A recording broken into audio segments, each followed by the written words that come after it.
I will just start with a minor point. The American Constitution was drafted in the 18th century. And it had all those grand statements for the people, by the people, etc. Actually, it was for the white males, by the white males, and for the white, because the blacks couldn't vote and the women could not vote. Now, you could have asked this question, that is the American Constitution in line with the culture? So in every country, there are cultural practices.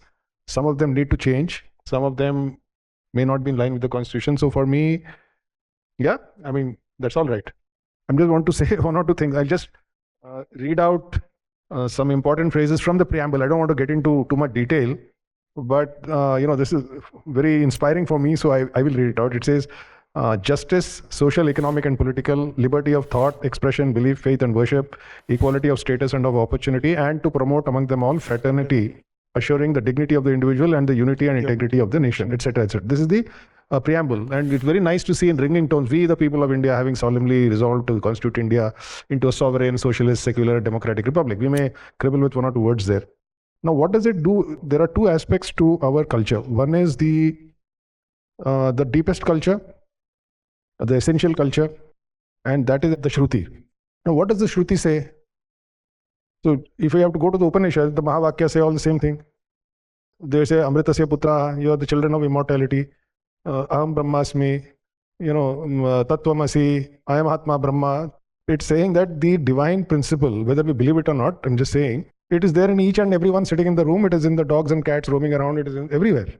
It's everywhere. Kan kan mein. Therefore, if that is true, what is the first derivative of that? Those grand statements of the Mahavakyas? It is equality and fraternity. In one of the principal Upanishads, Yajnavalkya tells Maitreyi that the husband is dear not for the sake of the husband, but because of the sake of the Atman. The wife is dear to the husband not for the sake of the wife, but because of the sake of the Atman. The son, the daughter, the father, the mother, because everybody is dear to us because of that. That is automatically in line with fraternity, justice, liberty, equality. I don't see any problem with that. And just for the record, while Dr. Ambedkar, one of India's great persons of modern India, he had problems with Hinduism and the culture, but he had never any problem with the Upanishads. He didn't have any problem with the Upanishads. So one thing is that, sir, coming back to your question, that I will just take one more minute and stop. If you look at Indian history, because you're talking about the culture, we are so rooted in our today's life. These challenges to our culture or the religion, at least 4 times, this is the 4th time. The first time it happened was when the ritualistic thing over-dominated. And the first person to put it down was in the Bhagavad Gita by Krishna. You go 500 years later, another great man called him, his name was Gautam Buddha. He found that again this ritualism had taken place. He again tried to put it down.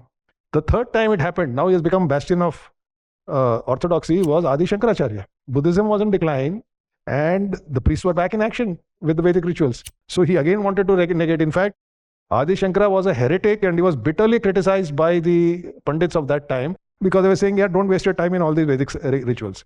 Now this is happening all over again today. So this will happen in the course of history. Things will go up and down.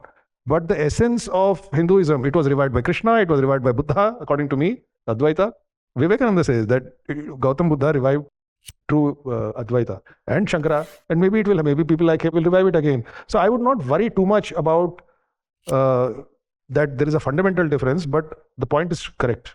That today, as the culture is practiced, there is a problem and we need to correct it. But the intellectual or spiritual basis for correcting it is already there. It's not something we have to rediscover, and we cannot throw the baby out with the bath water and say ki religion is bad, isko bha. It will never go. Religion will not go from this country. We have to go back to the purer forms of religion.